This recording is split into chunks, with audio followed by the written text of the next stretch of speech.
If you are the type of entrepreneur who is creative and also very purpose driven, I think you will highly resonate with Wouter's story.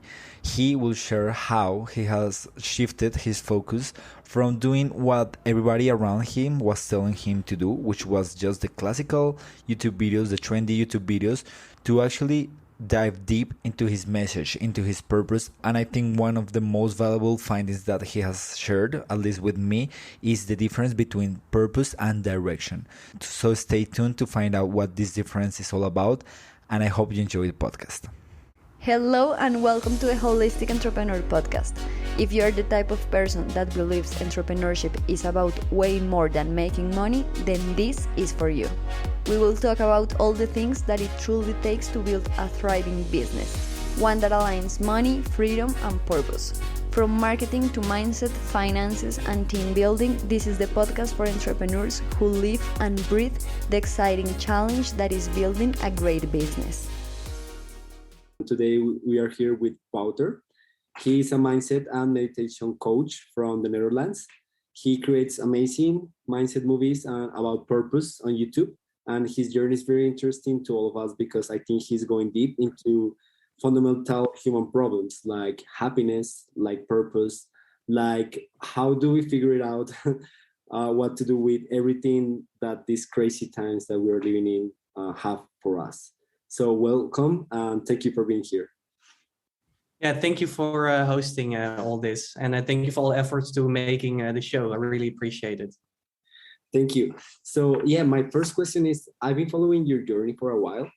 I know you have done YouTube coaching and I'm sure a lot of other things. And I wonder, how did you ended up devoting yourself to mindset coaching? For me, mindset coaching is a very important topic because that's something I share in my videos as well. I suffered a lot from depression and also anxiety when I was young. And I had to figure out everything myself. Like, how do I overcome my depression? How do I overcome anxiety, perfectionism, fear of failures, many other mindsets, problems. So it landed me in being very interested in how to find your purpose, because when you are depressed, you don't think that you have a purpose, and also elevating my happiness levels and overcoming mental roadblocks. So when I learned all those things, I thought, oh, whoa, more people should know this. And I decided to help more people. And they say success is 80% mindset, 20% skill. So it is very important to just level up your mindset if you want to be successful. Totally. And I saw in one of your videos that at one point you decided to take a part-time job and commit yourself to doing YouTube videos. Yeah. Why did you make that decision? Finding your purpose is a lifelong journey, and it starts with small, simple steps. And for me, it was first, I thought quitting my job and just doing this for 7 days a week. But finding your purpose and working on purpose is a life's purpose. And it doesn't happen in a year, in 5 years, maybe not even 10 years, but it starts with small, consistent steps. So that was the moment that I decided to take a part-time job, like 3 days in the week, and the other 4 days working on my YouTube channel to have some distraction with my job, have an income, because otherwise I tried it before, working 7 days a week on my channel, but when you don't have an income, it's very frustrating and overwhelming because you think, it has to work, and you are in the mindset of getting from YouTube instead of giving from YouTube. And that's the biggest mistake that people make when they start their online brand. Something I made like 100 times last year. It was only getting instead of giving. And now I changed my channel. I had an old channel with 1,000 subscribers, not that big at all, but it was in the mindset of taking from YouTube instead of giving. And doing this, starting something for yourself, is all about giving in the first 5 years. Yeah, I think I can relate a lot to that because I have tried YouTube a lot of times, and every time I have failed. It has mostly been because of internal struggles. Like external things are easy, like you can understand how this SEO works, but for me it has always been the struggle of like, who am I talking to, what is my message, and I get so caught up in that it's too much resistance. Have you faced something like this? Yeah. Yesterday, I was so anxious starting to film because I struggle a lot with perfectionism and fear of failure. And I was thinking, oh no, the entire world is going to see this. And if I don't perform, the video doesn't perform well. So the pressure was so high that I just got anxious, and it was a very uncomfortable situation. But then I reminded myself and said to myself, no, I'm making this for myself. 40 years from now, I look back at my life and see what I was thinking, what I was feeling, what I was doing. So I think it is very important to just make it for yourself first. Not thinking, oh, I'm going to make this video because it performs well, or this will do well, maybe this will go viral. No, you do it for yourself. What do you like to make? What do you want to say? How do you like your own content? And that's very important. But also I have a lot of resistance. On a scale from 0 to 10, maybe a 9. Really? Doing it. Yeah. Good insider fact to know, because we see you and we think you don't. But when you are in the flow, then the resistance drops. So if you plan to start a YouTube channel, of course you feel resistance. It feels like the entire world is going to see you. But when you are in the zone, when you just press record, then resistance goes away because you are fine. It's just your ego screaming, oh, Santiago, don't do this because everyone will criticize you. Who are you to make YouTube videos? But then that will just go away. And I also saw that you are a little bit shy on the camera, or introverted. Oh yeah, introverted. Yeah, it's not shy, but I am introverted. I just like spending time with myself. Not 7 days a week, 24/7, but sometimes just being with myself, putting my headphones on and letting things flow. And with my old YouTube channel, it was more from my head, like what does the world want to see from me? But now it is more from my heart. So I listen to classical music to get in that high vibrational state. That's a little bit spirituality, but then things flow and they are really from your core. And then you tap into the gifts that are within you. If you can market them and present them in something like writing, a podcast, or a video, then you are making a change. Yeah, totally. That's very important. Like you need to figure out what works for yourself. And this is my next question, which is one of your videos, I think it's called "This Exercise Will Help You Find Purpose in Life" or something like that. You talk about going into your fears. So how do you distinguish when it's a fear that is a healthy fear from something that might be a purpose thing? All fear is related to the fear of death. So the only fear that really exists is the fear of death, and also the fear of rejection. Those are the two primal fears. So all the other fears are they come from the ego. And when you look at those fears, then you really know what you like and where your greatness lies, because they say your greatness lies on the other side of fear. So when you tap into your fears, you know what you what your heart maybe likes, what it wants. And for me, it is public speaking. I'm very scared of public speaking, but I know that is the path I have to take if I want to share my message. Here is your greatness, and it is public speaking, but there is a barrier, there is a fear, and you try to overcome it by a podcast. And for me, it is YouTube. But I know that if I do this, I will get confident. And when you do a podcast, you will get more confident and step towards more public speaking.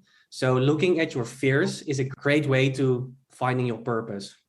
So it's a stepping stone. Also for you, the podcasting is a stepping stone to maybe even one day public speaking. And it is scary, but that's what your heart wants. Always on the other side of fear lies your greatness. And I'm sure the people we admire the most, like in history, but also in life, are those who go over their fears, right? Yeah. And anyone can do it. Everyone can do it. I know that those are the small things that bring you closer to your greatness. And the same with jealousy. Oh, yeah. Jealousy is the other side. Yeah. So you can look at your fears if you want to find your purpose. So fear is the number one. Then the second thing is jealousy. When you are jealous of someone, you really want their lifestyle or what they do or their body shape, but you think you cannot have it yourself. So your heart wants it, but your mind thinks, oh no, that's nothing for you, you cannot achieve it. But a combination of fear and jealousy, if you look at those and take the time to write down your fears and your things you're jealous of, then you can find direction in life.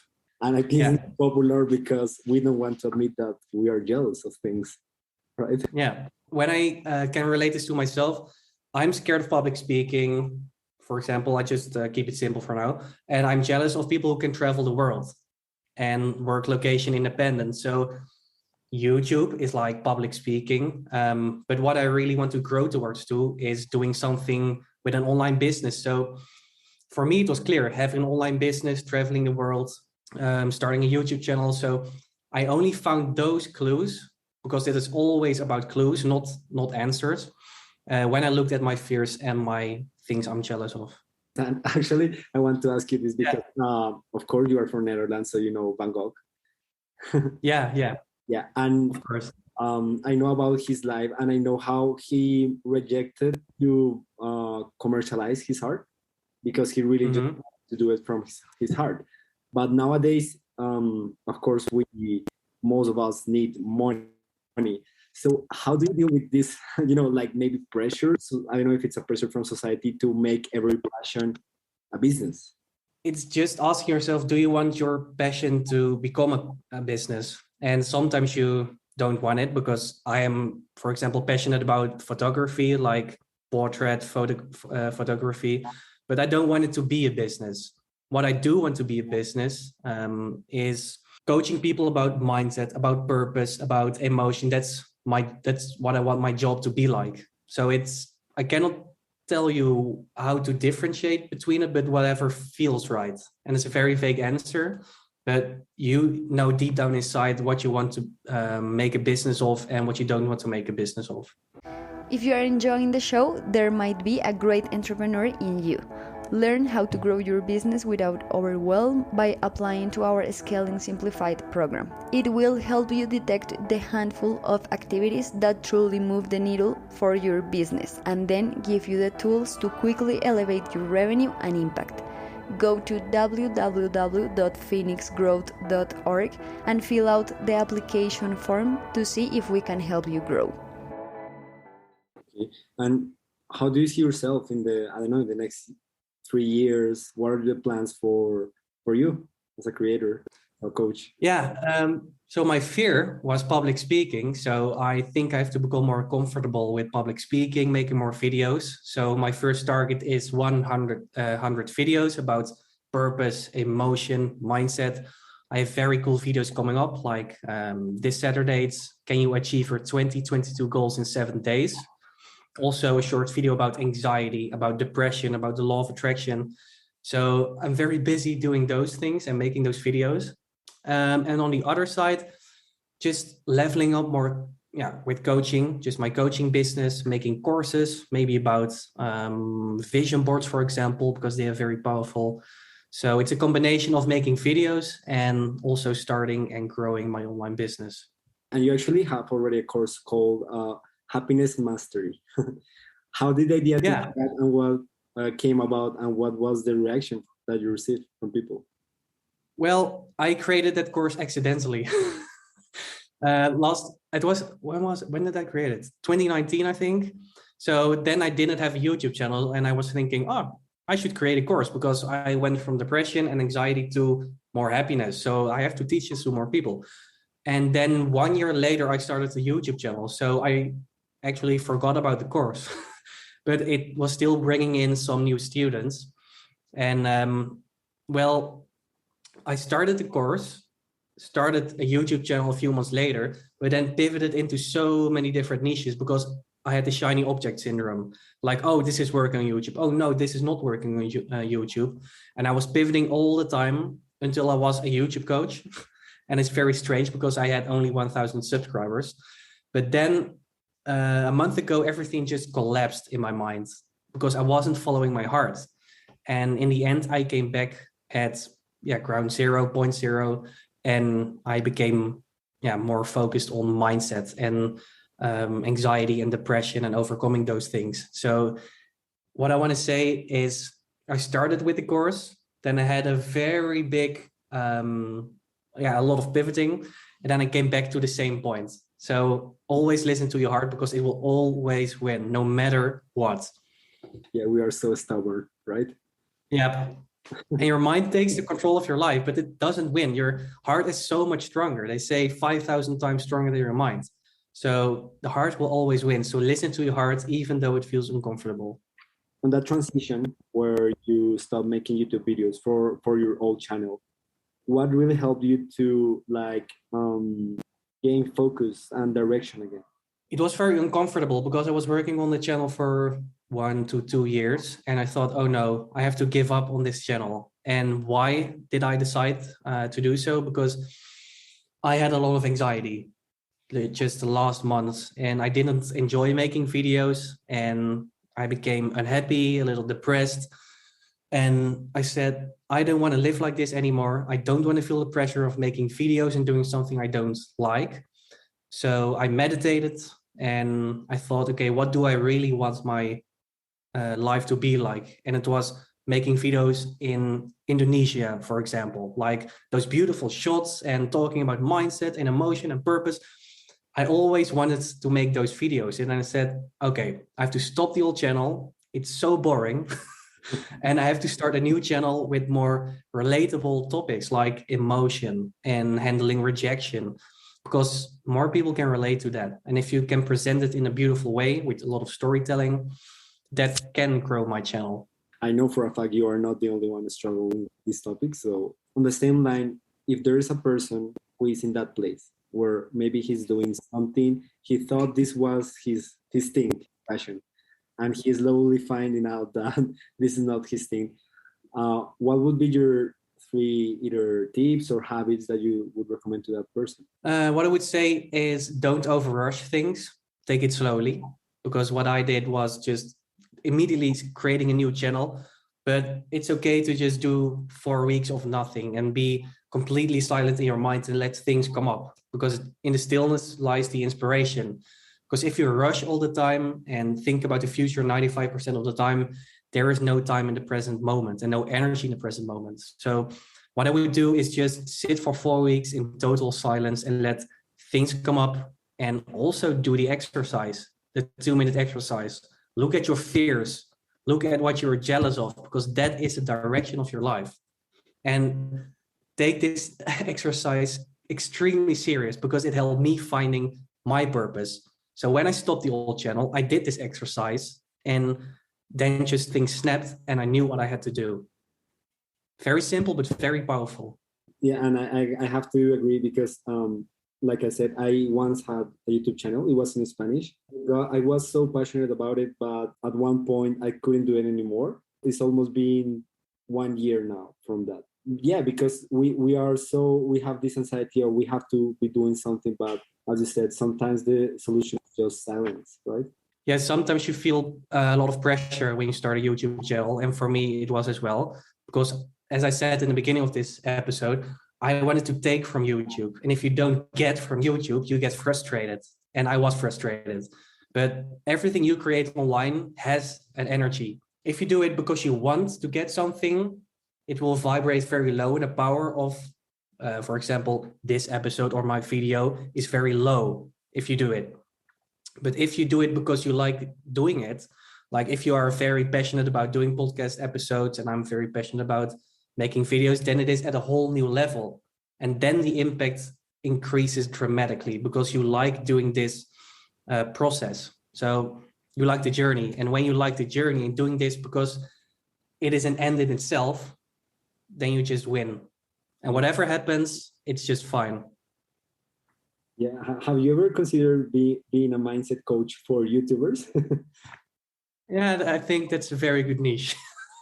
Because many of them are depressed, anxious, and yeah, I heard an interview by Casey. Yeah, super famous, and he was talking about how YouTube has never happened to humanity before. Like, you are the creator of the scripts, you have to shoot the videos, you have to arrange the audio, you have to. It's like so many responsibilities on a single person that used to be part of a team, right? Yeah, you have to do everything yourself. And for me, focusing on the video itself is 99% of all the priority. People think you have to focus on YouTube tags and the description and all the titles. And what I do is I just come up with a title that people want to click on. First, I did keyword research, like I was looking for specific keywords with search volume and competition. But now I just make a title that people want to click on. Like the last video is, what was it? Why you are not happy and how to solve it. Then it's very clickable. That's the only thing I do. Then I make the description and the rest of the energy goes to the video, making it a very binge-worthy video. Then I looked at channels that like Mr. Beast, who is the biggest YouTuber on the planet. Now he's not the biggest YouTuber, one of the biggest YouTubers on the planet. And he said, the only thing that YouTube cares about is if people click and watch more. People click when the title resonates, not if you have the right keywords. You have to make content like podcast or videos or whatever you make online. It has to be made for humans, not algorithms, because algorithms follow humans. The algorithm is a human. So when you say, I'm going to make this for the algorithm because the algorithm likes it, change the word algorithm by people, because it's all about people online. Please listen to that. It's so important. Yeah. If not, we become slaves to the algorithm. Yeah. It's very important to change the words, like I said, from algorithm to humans every time you say the word algorithm. Okay, Wouter. So just to finish up, if you could make everyone on this earth do one thing that you think would make us all happier, what would that thing be? And it can be either a habit or a belief or anything else you can think of. What I would do is becoming aware of what's going on inside of your mind. And when you are aware, you can change your inner world. So your mind, they say your mind only responds to two things: the pictures you make in your head and the words you tell yourself. That's how your mind responds. So when you are aware, try to see what pictures are in your head. Do you visualize success or negativity and despair or depression or anxiety? What do you say to yourself? Are it constructive things or destructive things? And when you change those, then everything changes and your entire life changes to something better. So that's the thing I think helped me most with going from anxiety and depression to being generally happy. So in my depression and anxiety phases of life, I said to myself, oh, you're a failure. Oh, you cannot do this. Oh, I'm anxious. I changed the words and the pictures and I visualized success, starting a channel, also saying different things to myself, like I can do it. It's just excitement, all those things. And then everything changes. Thank you. I hope your message continues to grow. It's definitely much. Yeah, thank you.